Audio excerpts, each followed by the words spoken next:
Welcome to Deep Dive Learning by HaleForm. This is Episode 6. Today we're diving deep into S3D modeling tips. So if you're working with SmartPlant 3D for piping design, well, we've pulled together some really key expert insights, stuff focused on avoiding those common headaches and really helping you boost your efficiency.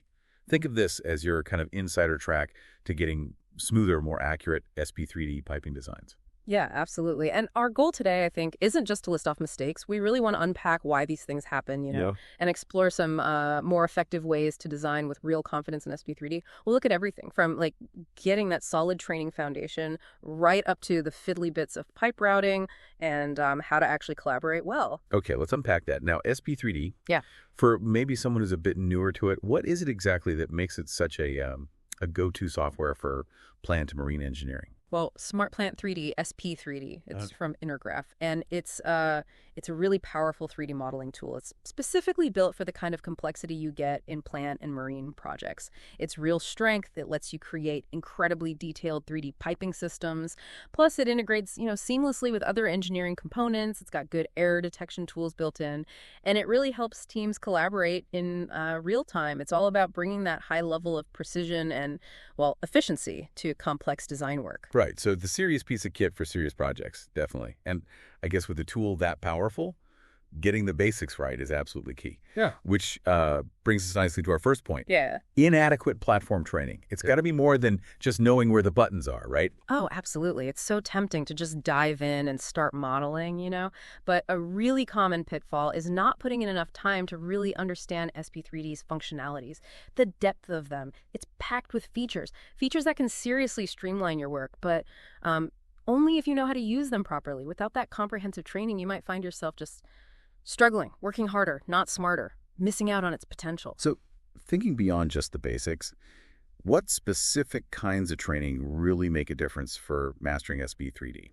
That's a good question. Basic navigation is crucial, yeah. But focusing on things like advanced modeling techniques, data management within SP3D, really getting to grips with the rule-based design features, understanding the collaboration tools, that makes a huge difference. And it's not a one-off thing either. You need to stay updated. Workshops, online resources for new versions, new features. Continuous learning is, it's essential. Makes total sense. Like knowing how to drive versus, actually being able to tune the engine. Okay, let's shift gears. Data consistency. Seems obvious, but overlooking it can cause major downstream problems, can't it? What's the real danger there? Data consistency in SP3D, it's basically the bedrock. It's the foundation for an accurate digital twin of your plant. When info about components, dimensions, specs, how they connect isn't, uniform across the model, the consequences go way beyond just things clashing visually. You could end up with, say, inaccurate material takeoffs. That leads to wrong procurement, or even problems during fabrication and installation, huge delays, budget blowouts. Finding those subtle data inconsistencies early, much, much less costly than fixing physical problems in the field. Right, so it's not just a visual glitch, it actually hits the bottom line hard. Are there specific techniques or tools within SP3D itself that help ensure this consistency? Yeah, SP3D has built-in data validation tools. You should be using those regularly, definitely. Beyond that, setting up clear workflows for how data gets put in and checked, even using custom reports to spot potential discrepancies. That can be really effective. It's about building a culture, really, a culture of data accuracy in the team. Companies like HaleForm Technology Solutions, they have smart 3D administrators and catalog customization teams. They're skilled in all the specs. Piping, electrical, HVAC, equipment, structure. They understand these nuances deeply. Okay, got it. Proactive data management is key. Another area. Ignoring design specifications. These aren't just suggestions, are they? Absolutely not. Design specs are the project's non-negotiables. They dictate, everything. Materials, pressure ratings for pipes, you name it. Ignoring these. It's not a minor slip-up.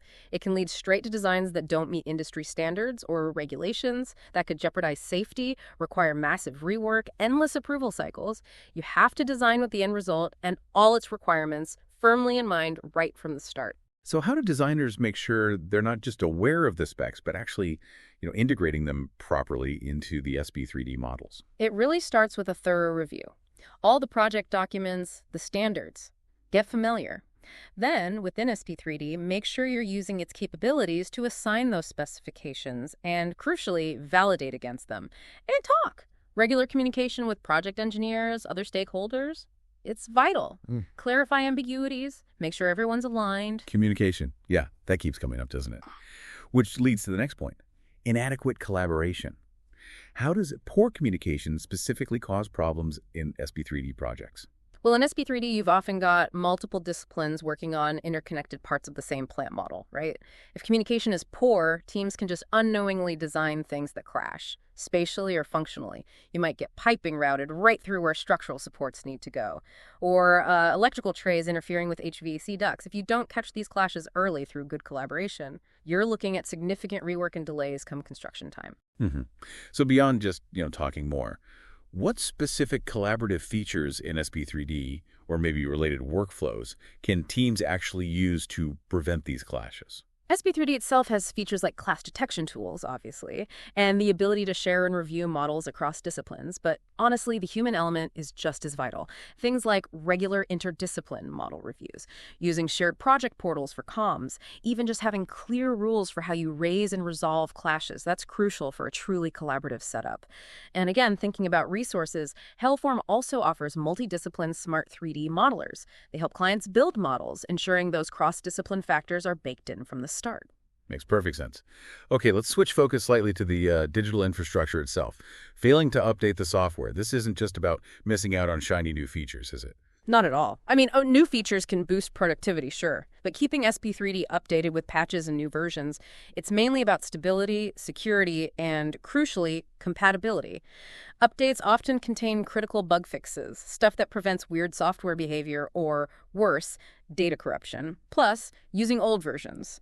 That can cause major headaches when you try to share models with other teams or contractors who are up to date. Creates unnecessary roadblocks. Right, so it's about keeping the whole digital ecosystem healthy and efficient. What's the best way to approach staying current then? You need a proactive approach. Simple as that. Regularly check for new releases from Intergraph. Have a plan for testing and rolling out those updates in your organization, and work with your IT department. Make sure it's a smooth process. Okay, moving on. Quality control. With these incredibly detailed models, QC must be absolutely paramount. What are the risks if there's not enough attention to detail in SP3D? Oh, the risks are significant. Piping systems are complex. Even what looks like a tiny error in SP3D, a misplaced weld, maybe an incorrect valve orientation, even a minor dimension mistake can have huge consequences in the real world. Leaks, operational problems, even serious safety hazards. Catching these early through really rigorous QC is essential. It prevents that costly rework and ensures the final plant's integrity. So how do you build that culture of, meticulousness? How do you put effective QC into an SP3D workflow? It starts with clear procedures, checklists, integrated right into the design process. This should involve regular model reviews by experienced people, using SP3D's own checking tools, and maybe even getting other disciplines, other stakeholders involved in reviews. They bring different perspectives, catch different things. It links back to expertise too. HaleForm, for instance, has programmers skilled in things like hangers and supports customization, 3D symbol customization, name rule customization, rule checker service customization. These automated checks are a big part of maintaining quality. Yeah, building in those checks and balances all the way through. Makes sense. Okay, final common mistake on our list. Overcomplicating design models. What's the downside of adding too much detail too soon? Well, you need detail eventually, of course, for the final design. But piling on excessive detail too early, it can actually slow things down. It impacts system performance, makes the model clunky for reviewers to navigate, and it can even obscure the really critical design info under a load of visual clutter. The focus should always be on providing the necessary level of detail for that stage of the design. So it's about being efficient with the detail, right? What's the guiding principle there? How much is enough? The key is really focusing on the information that's relevant now. For the current project stage, for the model's purpose at that specific point, maybe for early reviews, something more schematic works fine. You add the detailed components later as the design firms up and decisions get made. Aim for clarity and efficiency, always. Okay, that covers some major pitfalls. Let's flip it now and talk best practices. We've touched on continuous learning, strong cross-discipline relationships. What else stands out for SP3D users? Robust documentation, absolutely critical. Keep thorough records, design decisions, changes, approvals. It gives you a valuable audit trail. Helps with troubleshooting later, and it ensures that knowledge stays within the team for future projects too. Oh, and another key thing. Back up your work regularly, religiously. Data loss can be absolutely catastrophic. A reliable backup strategy is non-negotiable. Solid advice. Really solid. Okay, let's zoom in a bit now. Quick tips specifically for pipe routing in SP3D. First one, ignoring design rules and specifications during routing. We mentioned specs earlier, but how does this play out specifically when you're actually routing pipe? Right, so during routing, a designer might, maybe without realizing, violate minimum tangent lengths needed before an elbow. Or they might insert branch connections that don't actually comply with the piping spec for that line. Or maybe choose an insulation type that doesn't match what's specified. These seem like small things, but they add up fast and can mean significant rework down the line. And the fix there is, well, it's really about being more conscious during the routing itself, isn't it? Exactly. Before you start routing a line, just take a moment. Review the line list, review the piping spec, understand the design rules that are set up in your SP3D project. Use the built-in validation tools as you route. Let the software help you catch violations in real time, and if you're unsure, don't guess. Go back to the project standards or ask a senior designer. Okay, another routing pitfall. Hmm? Incorrect branch connections. What's a common way this goes wrong? A frequent one is trying to create a branch at an angle that the piping spec just doesn't support. Or maybe there's a mismatch in pipe sizes, the header and the branch, and the designer doesn't pick the right reducing fitting. Also, just not aligning the branch run properly with the header center line that can cause routing failures or put the branch component in the wrong place entirely. Right. And to avoid those issues, what should designers be really focusing on when they're creating branches? Pay super close attention to the alignment, branch to header. Make sure you understand how SP3D automatically places components based on your spec. Don't just assume it'll get it right. If you have different pipe sizes, explicitly choose the correct reducing fitting. And if you need something non-standard, use the proper SP3D commands to insert it manually. Don't rely only on the automatic placement. Got it. And our final quick routing tip concerns imprecise routing and positioning. What are some SP3D tools that maybe get underused but could really help with accuracy here? Yeah, definitely. Many designers could probably benefit from getting deeper into SP3D's precision tools, things like pinpoint for really accurate coordinate input, the different plane locks, angle locks, to constrain movement precisely how you want, and the various object snapping options, so you connect accurately to existing geometry like equipment nozzles or steelwork, especially, when you're working around existing stuff or with point cloud data.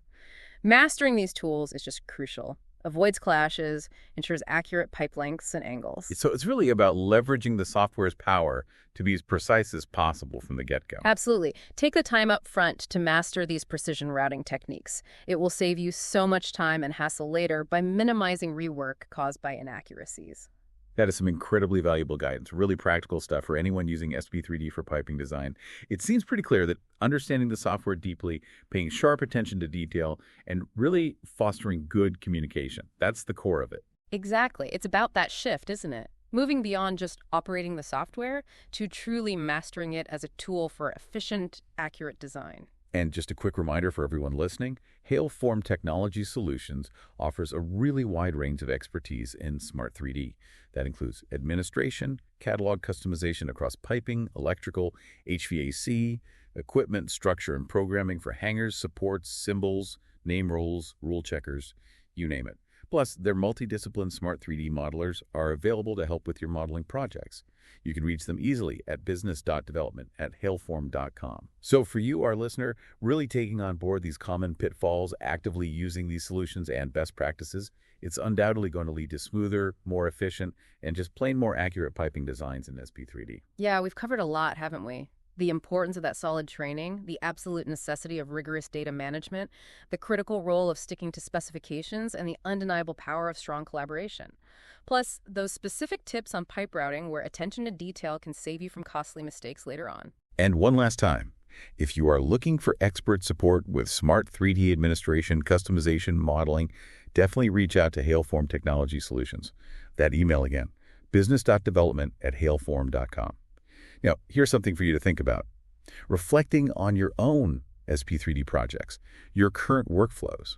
What's maybe one specific area we've discussed today where you could focus on making an improvement? Maybe it is those pipe routing precision techniques, or perhaps taking another look at your data consistency checks. We really hope this deep dive has given you some practical insights, some real shortcuts maybe, to boost your SP3D proficiency. Keep exploring, keep refining those skills, and we look forward to catching you on the next deep dive.